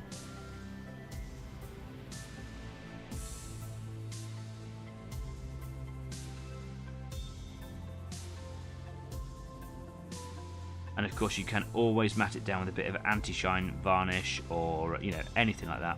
Just don't use Purity Seal, because it is rubbish. There, I'm going to say it live on the show. It's just don't bother. What I'm going to do, I'm just going to hit this with a little bit of air, because some of the Celia green shade that I was using is still a little bit wet in there, and I don't want to mix that in with my dry brushing, because it would look awful and it would ruin it. So,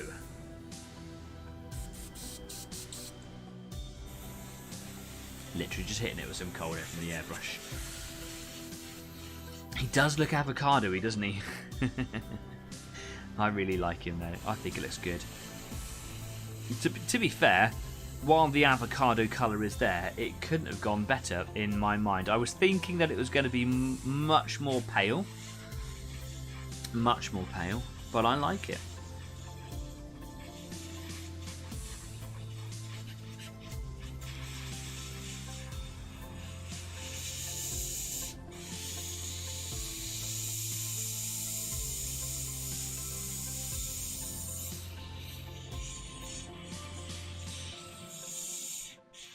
I think I might have a case of the gloss wash going on in here too. I'm just going to run this little brush in here and see if it moves that paint. Yeah, that's gloss. Okay, cool. It is safe to dry brush. It's the normal one. What colour should I paint this little gun? Black or Dunkelgelbie? Good question. I think that's the receipt. No, I think that they were all painted the same colour. So the gun that sticks out, if it was an enclosed tank, so it wasn't open topped, it would just be painted normal. The rest of the exterior of the tank, wouldn't it? So I think that the barrel and the armour on the front would be painted Dunkelgelb, but inside they painted their tanks quite pale, quite very very white, because it's so enclosed in a small space. I did the burp then. Did you hear that? I'm so sorry. They would paint them pale so that you could see things if you drop them in there. So I think that it would just be like it's slightly off-white, and when I say off-white, I don't mean like off-white like what I'm painting here, but it's almost like green shaded. Really, it's a weird colour. It wasn't pure white, but if you painted like a cream colour, it probably would be all right. Yeah, so I would do that. If it's the normal Nuln oil as well, yeah, don't worry. It's just because you painted it on probably quite thick. It has that property. It has that ability to kind of turn very glossy, and we could just, you can put some matte varnish on there, and it will hide it a treat. So don't fret. It's an easy fix. Any ideas that aren't googly eyes for the dinosaur here, and what should do with his eyes? Because googly eyes, while funny, is not what I'm going to do.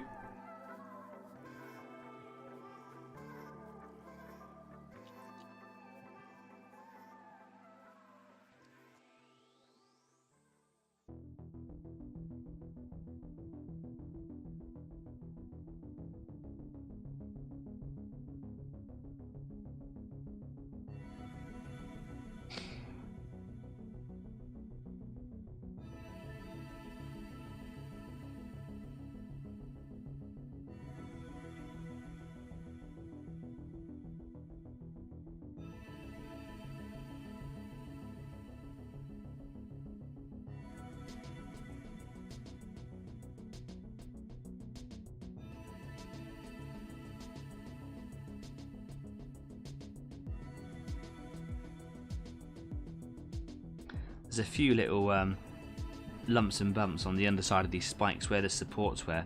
If you have a little look here, can you see all these little craters all over him? Those little craters.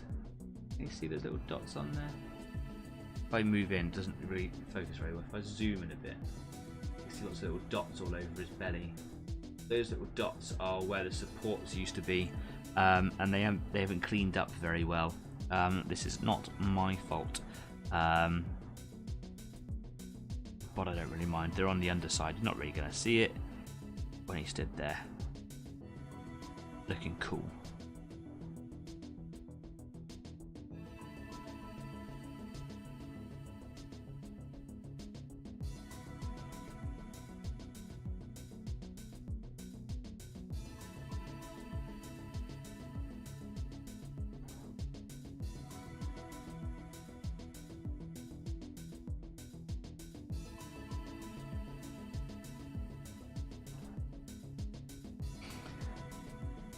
Okay, now I've got to work my way down the other side. I've got a few minutes left to finish him off. We'll get there. I'm absolutely 100% confident I'm going to finish him tonight. And that's great because I want to move back on to 40k next week with a project that I haven't fully decided yet. I'm going to make sure that I spend some time at home thinking and preparing that model, because I have at the moment a tendency to kind of become a bit disengaged with my hobby just because I'm working so hard at the moment. We've really had a couple of tough weeks. A lot of admin, a lot of sort of management issues, whatever. All resolved, but it's just been a big drain on my time. And you know, when I haven't been doing that, when it's been in and around those days and those hours or whatever, you just want to sit down and kind of flump in front of the TV or go to sleep. So yeah, while I'm not ashamed that I haven't been, you know, focusing on my hobby so much, you know, I really want to kind of knuckle back down into it next week. And I might do some Tyranids because I haven't done any Tyranids for a little while. Oh, got a little bit of this colour on his leg. Oh no, I'm going to have to sort that out. Let's get a little bit of cleaner. Blob. Just when it was all going so well, huh? Where's the brush that I was using a minute ago? Oh, it's that one.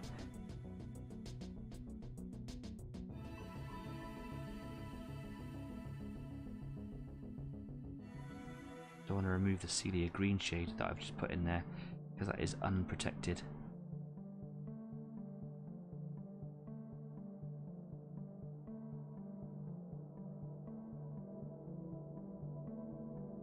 Okay, cool. There we go.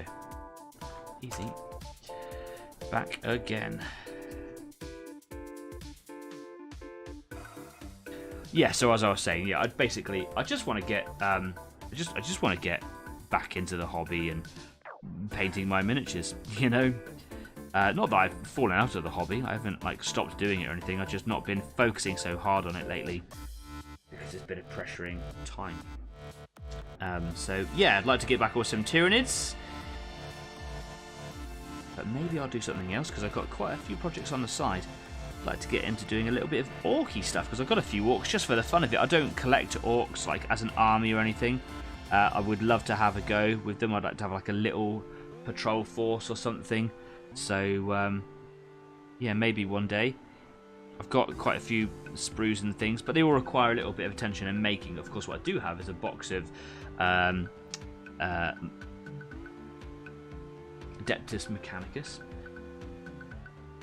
Skitarii units, etc., or the Martians.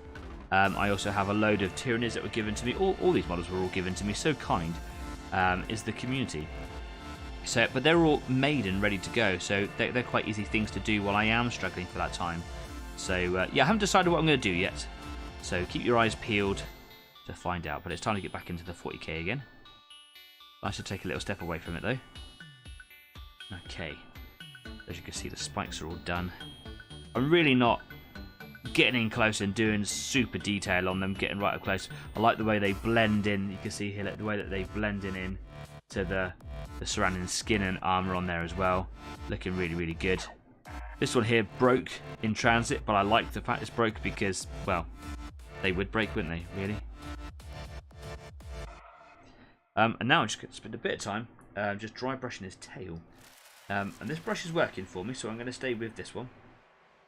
But I could move on to another one to change it up a little bit, maybe.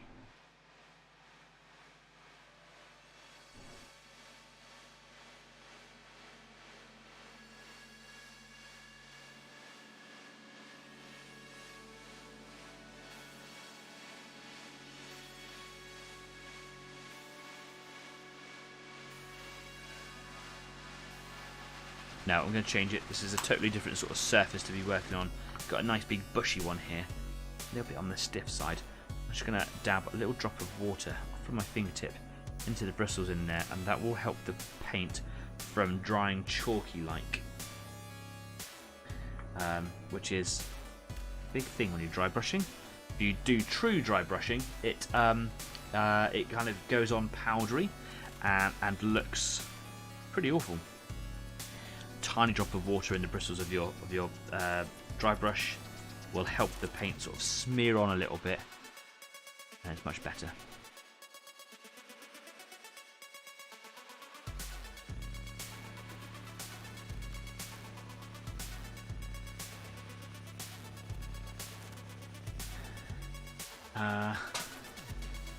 Boo googly eyes all the way.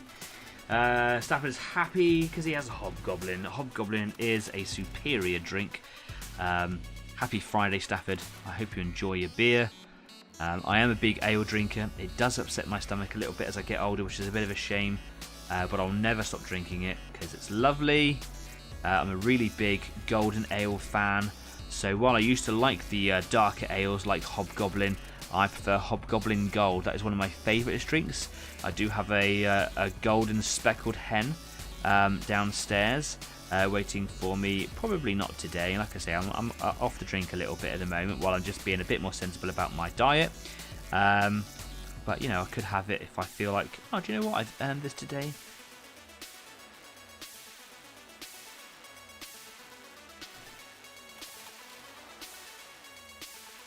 We went out for a few drinks the other day, didn't we? And we had that lovely pale ale. That was going down a treat. That was going down dangerously well.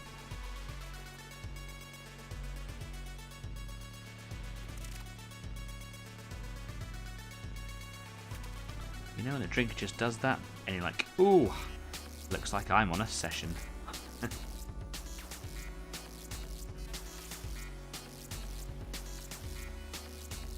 I'm just kind of just moving this dry brush around on this tail club, just trying to get every angle of the bristles onto the patterns on his tail club there, just because there's lots of bumps and lumps and stuff to make it look cool, without making it stand out too much. I want it to stand out from the rest of the armour, because it would just be this big lump of solid bony bit.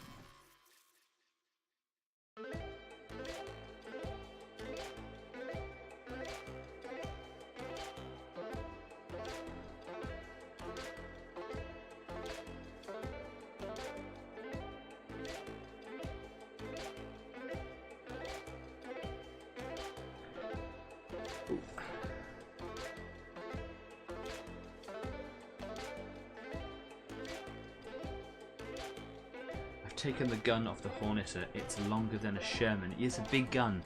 It is a big gun. Is it an 8? It is an 88, isn't it? I'm sure it's an 88 that's not mounted in a Tiger. So yeah, big old gun. There we go. I think we're done. So I don't really know what to do with his eyes.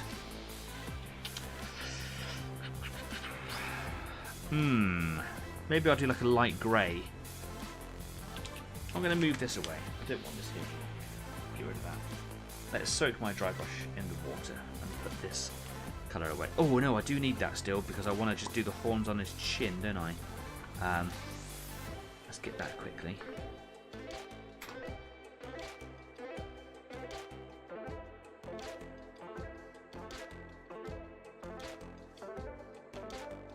I don't know if I want to put a base on him, you know. I've got a couple that will require a base. I've got my T-Rex. He just about balances, but as slight as tremor through the table, he topples over. And I've got my moa, my big giant prehistoric bird, that just will not stand up on his own. My Carnotaurus is the same, just doesn't want to. So I'm going to have to get some bases for him, but this guy, I don't know if he needs it. If I, of course, end up basing all the others, I'll probably base him as well. But if I did base him, you wouldn't be able to see his avocadoness. So, well, that would make me sad.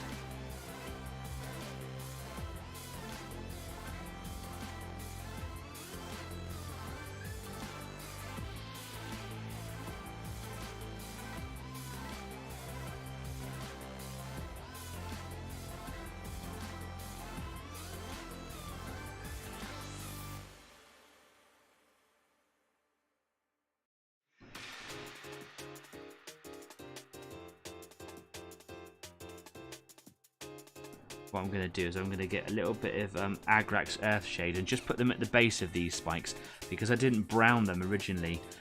They don't look like the rest and they stand out a little bit, and I just kind of want to blend it into the skin and make them look like these little horny bits have got some brown colour to them as well.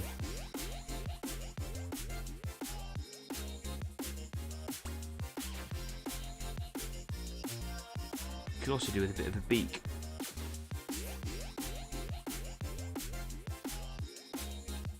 Ankylosaurus had beaks. So let's bring a bit of attention to the end of his nose.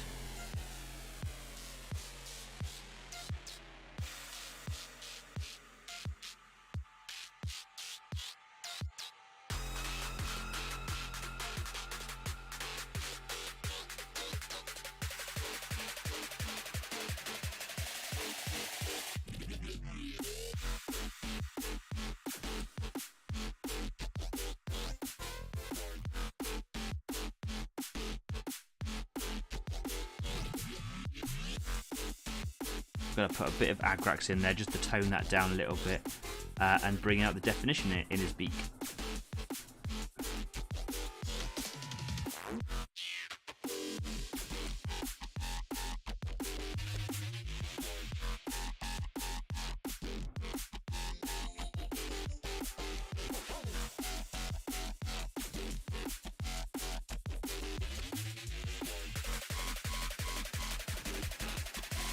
Okay, I'm going to go for a little bit of light grey for his eye. Maybe a bit of this colour. Yeah. That needs to shake though, because that is not mixed properly. Excuse me, that came out of nowhere.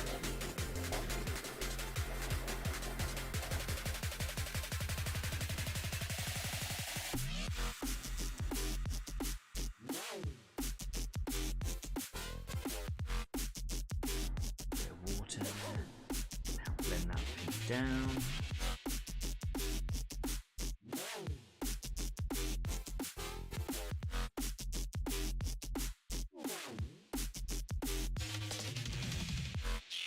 I'll zoom out a little bit because we are very well zoomed in. We don't need to be so far, do we?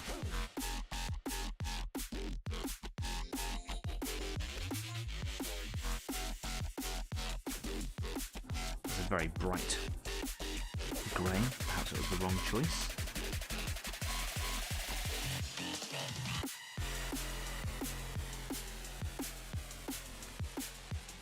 I'm going to put a big black pupil in the middle of that in a minute.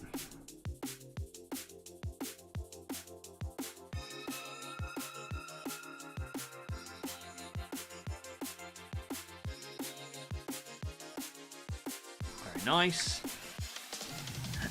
Let that dry. Get some agrax in around those little horns.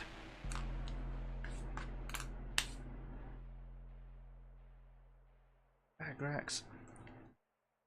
What colour are German uniforms? Tank crews were black.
Okay, the last thing. Little pupils. Black uniform. Wehrmacht, not SS. Wehrmacht, black uniform.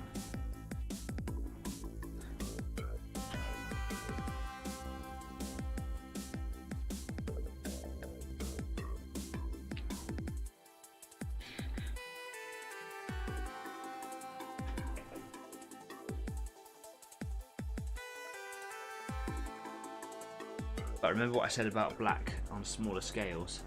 Like, use a really, really dark grey if you've got one. If you've got Corvus black, that's the colour to use.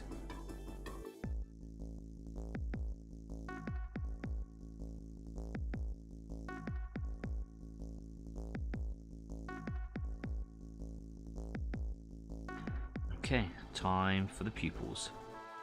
Boosh. Here we go.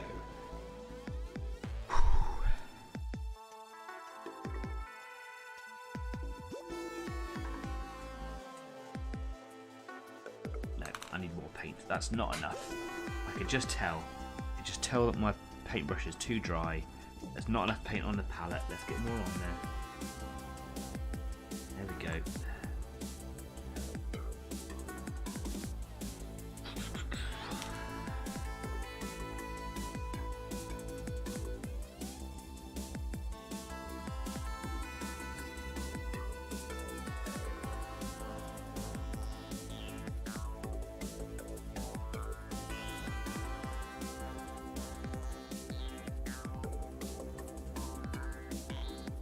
Trying to get a fine point on my brush there.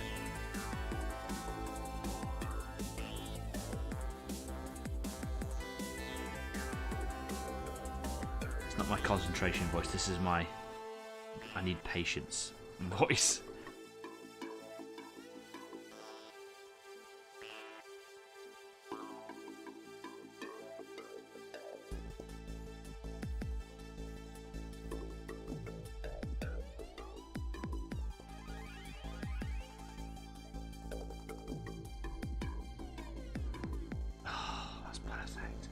That's like the best pupil I've ever painted.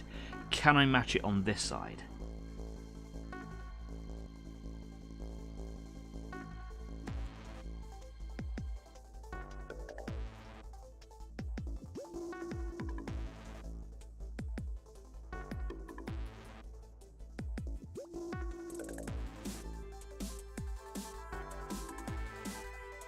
Yes, I can. He has a face. Can you see it?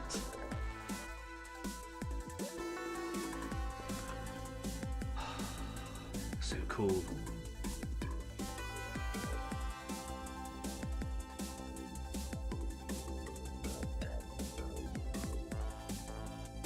Oops.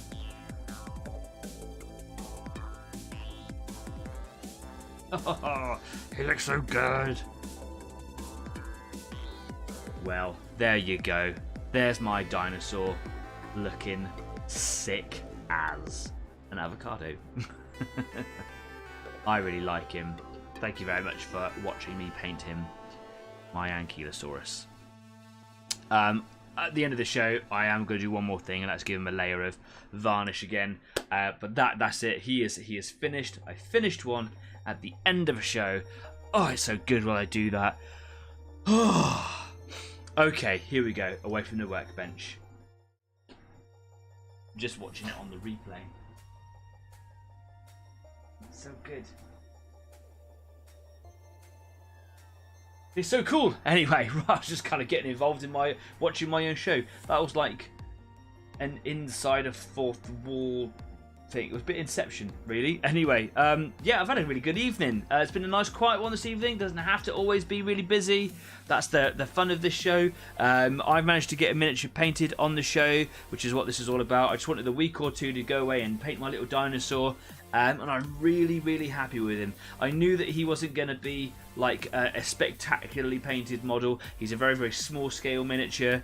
If I wanted to do like all the wonderful paint schemes, you know, and like color patterns and things on him, I'd want one that was sort of like this big. Should have gone googly. He is kind of googly. I'll take a photo, put the photo up in a minute on Facebook. But also because I'm sure it is the resolution of this miniature, because I've seen 3D printed models with better resolution, and that's not to take away from the quality of this model from Disain Studios. I paid for exactly what I got. I saw it there. I got the hands on, play with it. But he lacks definition. Is probably the best way of describing it. But that's because he's a tiny little mini. So there was no way that I was going to go into it all, sleeves rolled up, yeah, just trying to throw out a metaphor, you know what I mean. I just wanted a little bit of a break from tanks and 40k, really, and it's not disappointed. I really enjoyed painting this little guy, and he looks like an avocado. So, yay! Anyway, I hope you guys it's giggly. I hope you guys have had a really nice evening. I hope you got loads of stuff painted, because that is the whole point of this show. Come along and get things painted, and go kind of work your way through your big unpainted hordes of miniatures, which we've all got. Anyway, at the end of the show now, I'm going to head on over to Discord at the Easy 8 After Party, where you can join me for a chat and a video if you want to. I'm going to paint this guy up with some varnish, I'm going to clean my airbrush, and then I'm going to call it a night, because I've got one more day tomorrow before I can have a day off. And yeah, I need some R&R. Anyway, if you like what we do here, please do consider subscribing, because everything you do really does help. Oh, we've got some words that have come in on the side of here. I'm sure I did that last week. Weird. I need to really sort my show out, because there's some weird stuff going on there. It just says Stafford says, should have gone googly. So sorry for my lack of professionalism. Anyway, please do subscribe. It really helps me make the show look better and more professional, and lose words like this, whatever it is. Yeah, and hit the thumbs up button, because the thumbs up button does something really good, apparently. No one knows what it does, but if you do it, it'll be great, and it'll get the name of Easy 8 out there, and that's what we really want. Anyway, I don't know what it is I'm going to paint next week, but I know that I'm going to be moving back to 40k. I'm really excited to get back into that, because I've not played 10th edition yet. It's been out for a little while. Some of you guys have been telling me really good things about it, and I'm stoked, and I think I might go back to Tyranids for a little bit and get on with some of that. Anyway, one last thing before we're going. Don't forget to put on your calendar 13th of August, which I believe is a Sunday. It is the North Devon Model Show. It will be at Park School. I can't remember the times, but it's very easy to Google. Head on over, find out as much information as you can, because we're going there. It's on our doorstep. The Pit Gaming Store are coming down. Hi guys, and I'd really like to meet up with them, maybe even the day before or the evening before. Have a drink, have a catch up, maybe even play a game. Who knows what's going on, but we're going to be there, and you should be there too. So that's the 13th of August coming up. It's going to cut very, very quickly. It's probably about 5, maybe 6 weeks away. So yeah, that's that really. Please subscribe and stuff and things. In the meantime, my name's been Danny. You guys have been awesome. Until next week, you stay kind, be safe, and keep on painting. And hopefully I'll make the show really professional next week. Who knows? See you then. Take care. Bye-bye.